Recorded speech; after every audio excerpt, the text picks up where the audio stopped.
The sound of laughter filled the modest living room as Ella and her father, Mr. Johnson, sat cross-legged on the floor, a well-worn checkerboard between them. The late afternoon sunlight streamed through the curtains, casting a warm glow over the scene. "You're going down, Daddy?" Ella teased, her eyes sparkling with mischief. "Let's see if you can back up all that talk, my little champion." Ella studied the board with exaggerated seriousness, her hand hovering over one of her pieces. I think this is the move that ends it all." She jumped 3 of his pieces in a single move and clapped her hands triumphantly. Ella sat in her dim and lit bedroom, the faint hum of the heater her only company. Her father had passed away 2 weeks ago, leaving her and her mother, Clara, struggling to navigate a world that suddenly felt colder. But things had changed after the funeral. Clara had been the one to open the door when Mr. Collins came by with his condolences. And a look that lingered a bit too long. Ella noticed it but dismissed it. The first time it happened, Ella was alone. Mr. Collins not carrying a toolbox. "Just a routine inspection," he said. Ella told her mother. But Clara waved it off. "He's just trying to help us," Clara said, her voice weary. "We can't afford to upset him. We barely manage the rent as it is." Ella was baffled by her mother's indifference. But she didn't press the issue. Grief had dulled Clara's usual sharpness, and Ella didn't want to burden her further. The next time Mr. Collins came by, Ella stayed in her room, headphones on, pretending not to hear. She could hear their muffled laughter from the living room, her mother's voice lighter than it had been in weeks. Ella's grief mixed with a growing resentment, not just for Mr. Collins, but for the situation they were trapped in. She knew her mother was trying to survive. But at what cost? As the days turned into weeks, Ella decided she couldn't stay silent any longer. She began looking for work, saving every penny she could. She refused to let their landlord hold power over them, even if it meant leaving behind the only home she'd ever known. Ella closed the door to the apartment she and her mother had called home for years. "Let's leave this all behind." As they walked away, Ella silently vowed never to let anyone take advantage of them again. Ella adjusted to her new job at the supermarket. It was there she met Susie, a whirlwind of energy with a laugh that echoed through the aisles. Their friendship grew quickly.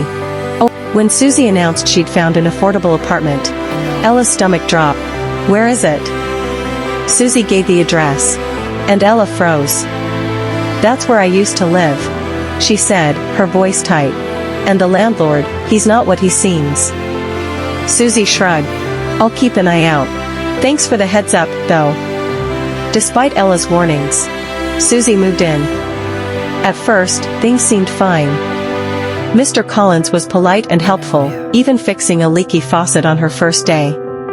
But soon, he began dropping by unannounced, his compliments lingering a little too long. When Susie discovered she was pregnant, she wrestled with whether to tell Mr. Collins. She eventually did, hoping for understanding. "You're pregnant?"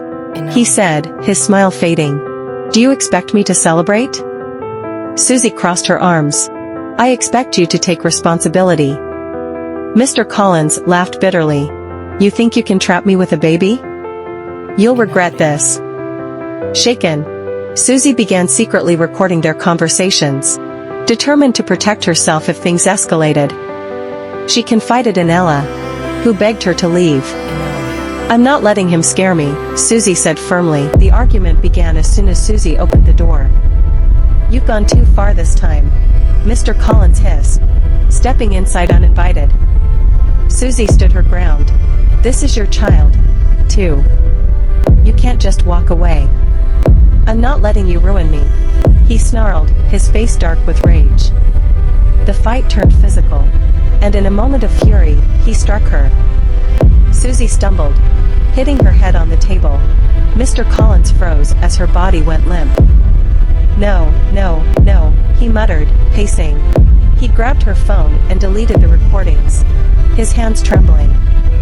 Then he cleaned the scene and slipped out of the apartment, thinking no one saw him. 6-year-old Toby peeked through the crack in the door across the hall.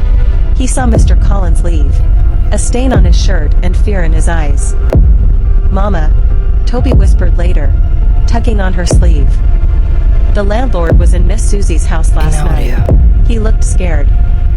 His mother hesitated, but eventually told Ella, who immediately contacted the police. In court, Toby sat nervously on the witness stand, clutching a small toy. "What did you see that night, Toby?" the lawyer asked gently. "I saw Mr. Collins," Toby said, his voice small but clear. "He came out of Miss Susie's house. His shirt was dirty." Mr. Collins' lawyer tried to discredit him, but Toby's innocent testimony, combined with Ella's accounts and the evidence, was damning. Mr. Collins was sentenced to life in prison. As Ella and Clara stood outside the courthouse, Clara placed a hand on her daughter's shoulder. "You've done more than anyone could ask, Ella," she said. "Susie would be proud."